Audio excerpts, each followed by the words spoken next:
कवि प्रवेश show YouTube channel तहे दिल से स्वागत दोस्तों। सफलता और असफलता इसी से भरी होती है ना हर इंसान की जिंदगी। जब भी किसी भी क्षेत्र में कोई थोड़ी बहुत सफलता मिलती है तो दिल में खुशियों के तरंग बिल्कुल उठते हैं ना। सरल है। और जब कभी असफलता मिलती है तब थोड़ी सी दिल की धड़कनों में मायूसी भी छा जाती है। बिल्कुल उसी का नाम इंसानी जिंदगी है। लेकिन दोस्तों, क्षेत्र चाहे कोई भी हो, असफलता हम बर्दाश्त कर सकते हैं। लेकिन एक चीज ऐसी है जिसमें असफल होने के बाद इंसान बड़ा ही कमजोर हो जाता है। कौन सी है वो चीज? वो है हमारे ही बच्चों का लालन पालन। क्योंकि आजकल के ऐसी भागती हुई जिंदगी के दिनों में बच्चों का लालन पालन करना एक समस्या सी बन गई है, एक चुनौती बन गई है। लगता है ना आपको भी? थोड़ा सा देखो इधर उधर, थोड़ा सा अपनी खुद की जो निरीक्षण क्षमता है उस पे जोर दे के समाज की तरफ देखना सीखो। आपको ये चीज जरूर ध्यान में आएगी। बच्चों का लालन पालन करते हुए जब हम खुद को सफल नहीं पाते तब दिल बड़ा दुखी होता है। बच्चों के लालन पालन में असमर्थता अगर हमारी दिखती है, उसकी वजह से अगर हम असफल हो गए हैं या हो रहे हैं, तो हमारा ये फर्ज बनता है कि ईमानदारी से अपनी खुद की असमर्थता के बारे में थोड़ा सा अवलोकन करना सीखना जरूरी है। दूसरी बात, बच्चों के लालन पालन में अगर हम असमर्थ ठहरते हैं, हमें खुद के अवलोकन के बाद हम इस नतीजे पे पहुंचते हैं कि हाँ, गलती हमारी है। ऐसे समय में आपको पहले खुद को सुधारना होगा और हमारी खुद की जो असमर्थता है उसका प्रदर्शन अपने बच्चों के सामने कभी ना हो, इतना ही ख्याल करना होगा। क्योंकि बच्चों में आखिर किसका व्यक्तित्व होता है? कभी कभी चाचा चाची का, मामा मामी का, दादा दादी का, नाना नानी का, या कोई बड़े भाई बड़े बहन, किसी मौसी का, किसी आपकी बहन का।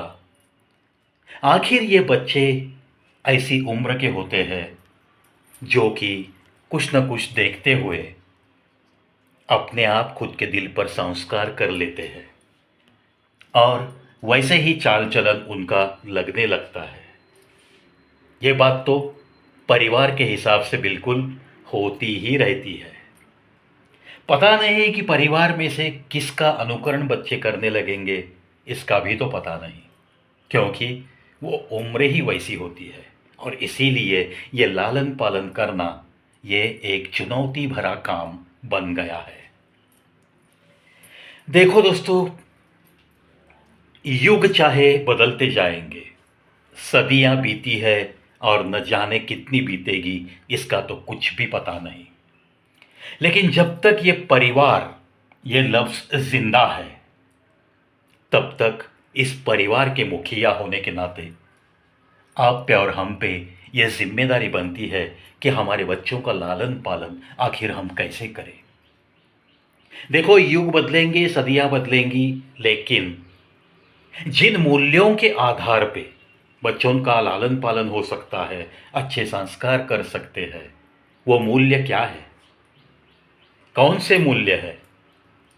उन मूल्यों में थोड़ा सा एक मूल्य और ऐड करना चाहिए। वो है कि ये दुनिया जो चलती है उसे एक ईश्वर नाम की शक्ति चलाती है। इसका एहसास उस बच्चों को ज़रूर देना चाहिए।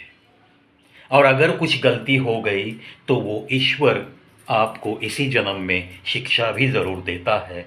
ऐसी भी कुछ हमें संस्कार करना आजकल बहुत ज़रूरी हो गया है।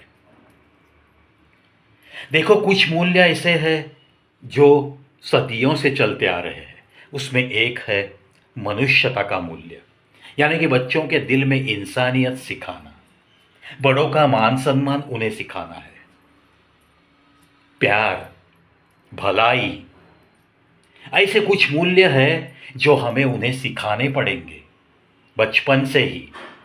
और तब जाके ऐसे मूल्यों के साथ अगर किसी का लालन पालन होता है, तब जाके उसके हाथों से जिंदगी भर कभी कोई बड़ी गलती नहीं हो सकती। दोस्तों, आजकल ये बच्चों का लालन पालन, आजकल माता पिता दोनों भी सर्विस के लिए बाहर जाते हैं और बहुत सारे घरों में गांव छोड़कर बच्चे आते हैं, बड़े बड़े शहरों में नौकरी करते हैं। कभी कभी मकान छोटा सा होता है, इसलिए उनके माता पिता अपने अपने गांव में रहना पसंद करते हैं। ऐसे में घर में संस्कार करने वाला कोई बुजुर्ग नहीं रहता। दिन भर तो माता पिता उन्हें मिल भी नहीं सकते। सुबह उन्हें किसी बेबी सिटिंग में छोड़कर शाम को ऑफिस से लौटते समय बच्चों को घर ले जाना। बच्चा थका थका सा दिखता है, बाद में वो जल्दी ही सो जाता है। आखिर ये मुलाकात भी बहुत कम होती चली जा रही है। माता पिता और बच्चों के बीच का जो बॉन्डिंग है, उसके लिए ये मुलाकातें होना भी तो बहुत ज़रूरी है। इसीलिए आजकल के ज़माने में ये लालन पालन बच्चों का ये करना एक बहुत बड़ी चुनौती सी बिल्कुल लग रही है हर माता पिता को। चलो, आशा करते हैं कि समाज को अगर हमें सुदृढ़ देखना है, सुदृढ़ बनाना है, तो आती हुई हर नस्ल के ऊपर हमें अच्छे संस्कार ज़रूर करने चाहिए। जीवन के जो मूल्य है कि तू इंसानियत कभी नहीं छोड़ेगा, तेरे दिल में बस भलाई पनपती रहेगी, तू सबके साथ प्यार से ही बर्ताव करेगा, ना तू श्रेष्ठ है ना किसी और को तू कनिष्ठ समझेगा, ऐसी तेरी कोई भी दिल में चाहत नहीं आएगी। ऐसी कुछ छोटी छोटी सी बातें हैं, जो भी बुजुर्ग लोग हैं, जो भी बड़े हैं, उनका तू सम्मान रखेगा। जो भी ज्ञान संपन्न व्यक्ति तेरे सहवास में आएगा, उसका भी तू सम्मान जरूर करेगा। विद्यार्जन करने के लिए अगर तुझे कुछ त्याग करना पड़ेगा, तो तुझे वो त्याग करने की मानसिकता जरूर दिखानी होगी। समझो कि तेरे गांव में कोई शिक्षा का प्रबंध नहीं है और तुझे दूसरे गांव में जाकर हाई स्कूल में दाखिला लेना है, तब जाके माता पिता को, दादा दादी को, नाना नानी को सबको छोड़कर रहने के लिए एक हिम्मत सी लगती है। वो हिम्मत भी तू जुटाएगा ज़रूर। उसके आगे जाकर तुझे अगर कॉलेज में जाना है तो किसी बड़े शहर में जाना होगा। खुद को कमज़ोर कभी ना समझना है। जो भी है, खुद का डेवलपमेंट मैं खुद कर सकता हूँ, इस आत्मविश्वास के साथ तुझे तो एक समाज का घटक बन के बड़ी ही इंसानियत के साथ मनुष्यता का मूल्य कभी भी गुम न हो जाए तेरे दिल से, इसका ख्याल रखते रखते तुझे तो कुछ बन के दिखाना है, तुझे तो कुछ बन के दिखाना है।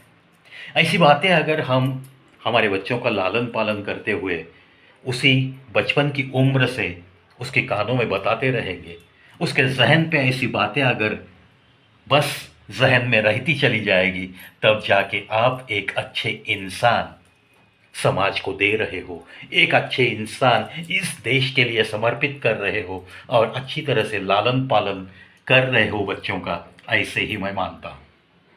चलो, ऐसे ही लालन पालन के लिए ढेर सारी शुभकामनाएं अर्पित करता हूँ आजकल के सारे नए माता पिता को।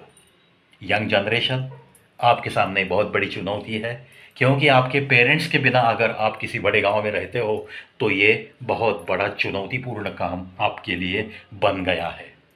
इसका एहसास दिल में रखते हुए इस टॉपिक की मैं कुछ बात करना चाहता था बहुत दिनों से, तो चलो मैंने सोचा कि चलो आज का दिन अच्छा है, आज बात कर लेते हैं। अगर मेरी बातों से एक दो चार घरों में भी थोड़ा बहुत उनके दिमाग में ऐसा थोड़ा बहुत उजाला हो जाता है, तब जाके भी मुझे सार्थक लगता है कि कवि प्रवीत शो यूट्यूब चैनल, जिसका स्लोगन है कि सुनो सुनाओ और अपनी ज़िंदगी को कल से आज थोड़ा बेहतर बनाओ, इस स्लोगन को सार्थ ठहराते हुए मैं तो चलने की कोशिश में हूँ। जो लोग सुनते हैं, कुछ लोग अमल करते हैं, कुछ लोगों को बड़ा ही अच्छा लगता है, कुछ लोग कबूल भी करते हैं कि यार तू इतने सारे विषयों पे बात कैसे कर सकता है। मुझे तो ताज्जुब लगता है कि तेरे पास आखिर ये खजाना कैसे है। एक तो तू डायरेक्ट सेल्फी वीडियो स्टार्ट हो जाता है और तू 10 मिनट, 15 मिनट, 20 मिनट, आधा घंटा भी लगातार बिना कहीं रुके, बिना किसी का कोई लहजा आपके दिल में ऐसे भी नहीं होता कि कुछ डर की बात कर रहे हो, ऐसा भी नहीं। जो बात करने का लहजा है वो बस लुभावना सा होता है, ऐसा भी कुछ लोग कहते हैं, सराहना करते हैं। उनके लिए मैं लाख लाख धन्यवाद देना चाहूँगा, क्योंकि आज ही मुझे ऐसे 2 लोगों के मैसेजेस आए हैं कि यार आखिर तेरे पास खजाना है कितना। यार तू आखिर ये 7,820 तक के वीडियो अपलोड कर चुका है। इतना सारा काम तू किस ताकत से करता है? कौन देता है तुझे इतनी ताकत, इतनी मेहनत, इतनी लगन? ये कहाँ से लाया यार तू? ऐसे कुछ दोस्तों के आज मैसेज आए हैं। दोस्तों, ये मैसेज देना, दोस्तों का प्यार, it is nothing but a compliment. और ये एक हमारी ताकत को दोगुना करने वाली चीज़ है, ऐसे ही मैं मानता हूँ। कोई भी नज़दीक वाला अगर किसी भी चीज़ के लिए, अगर कोई चीज़ उसे अच्छी लगती है, मेरी बातों में से कुछ अच्छापन झलकता है, और वो अगर वाह क्या बात है प्रवीण, इतना भी कह देगा ना, तो बस कलाकार की ताकत बढ़ती है। ये होता है ना, स्टेज पे हम जब नाटक देखने जाते हैं, कोई ड्रामा हम देखते रहते हैं, और किसी की बेहतरीन एक्टिंग के बाद जब तालियां बजती है ना, तो वो एक्चुअल उस हीरो की, उस नट की वो संपत्ति होती है। यही दौलत और यही शोहरत कमाने के लिए वो एक कलाकार बन चुका होता है। कलाकार की भूख वैसे बहुत कम होती है दोस्तों। चंद तालियां और कुछ, मैं तो अक्सर कहते रहता हूँ, क्योंकि मेरी बहुत सारी कविताएं इमोशनल कविताएं हैं। जब भी मैं किसी मेरी कविता का प्रेजेंटेशन देता हूँ, और अगर वो इमोशनल टच वाली कविता है, तो जब भी पलकों पे बूंदें मुझे दिखती है ना, पहली 2 कतार में की, 3 कतार में की, तब मैं बहुत खुश रहता हूँ। ऑफ कोर्स वो जो दौलत है वो बार बार तो नहीं मिलती, लेकिन जिस प्रोग्राम में मुझे मिलती चली गई, वो प्रोग्राम्स बस यादगार प्रोग्राम्स है मेरे। ऐसे तो बहुत सारे प्रोग्राम मैं कर चुका हूँ। खैर छोड़ो दोस्तों, बातों बातों में ये बातें ऐसे ही बढ़ गई। लेकिन आज का टॉपिक लालन पालन बच्चों का करते हुए हमें हमारे पुराने मूल्यों को कभी भूलना नहीं चाहिए। कि भलाई से जीना है तुझे, मनुष्यता को कभी भी दिल से गुम नहीं होने देना है, बड़ों का मान सम्मान करना है, और ज्ञान संपदा हासिल करने के लिए चाहे कुछ भी करना पड़े, तो वो त्याग करने की मानसिकता तेरी ज़रूर रहनी चाहिए। इसके बावजूद तू एक अच्छा इंसान, इस समाज को बुलंद करने वाला इंसान, ऐसा तू खुद की पहचान नहीं बना सकेगा। इतना ही उन्हें लालन पालन करते करते बताने की भी बहुत ज़रूरत है। आशा करता हूँ दोस्तों आज का टॉपिक आपके दिल तक ज़रूर पहुँचेगा, और जितना शेयर कर सकते हो उतने पेरेंट्स के साथ ऐसे वीडियोस शेयर करते रहिए। आशा करता हूँ जो यंग जनरेशन है वो भी ऐसी कुछ बातें जहन में ज़रूर लेगी, क्योंकि युग बदलेंगे, सदियाँ भी बदलेंगी, और समय भी बदलेगा, लेकिन मानवीय मूल्य जो है, चाहे धर्म कोई भी हो, मैंने जो 3-4 मूल्य बताए हैं वो तो हर धर्म में बिल्कुल उन मूल्यों का पूजन ही किया जाता है। ये भी तो मुझे पता है।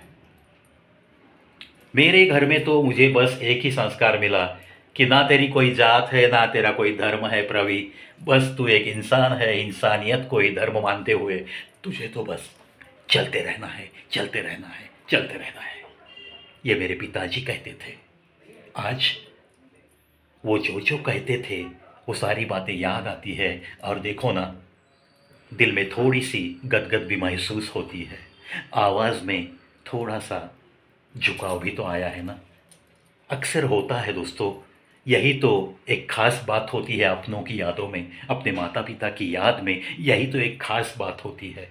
ऐसा नहीं है कि हर किसी की याद आने के बाद थोड़ी बहुत ऐसी मायूसी छा जाएगी, लेकिन माता पिता की जब जब याद आती है ना, तब तब इंसान थोड़ा सा मायूस हो ही जाता है, चाहे वो कितना भी बड़ा क्यों न हो, चाहे उम्र से कितना भी बड़ा क्यों न हो, चाहे किसी भी बड़ी पोस्ट पे वो स्थानापन्न क्यों न हो, इससे कोई फर्क नहीं पड़ता।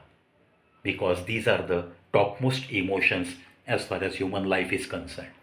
अपने माता पिता, यही तो हर किसी का वीक पॉइंट होता है, और वो जब इस दुनिया से चले जाते हैं ना, तो बहुत बहुत यादें मंडराती रहती है। चलो चलता हूँ।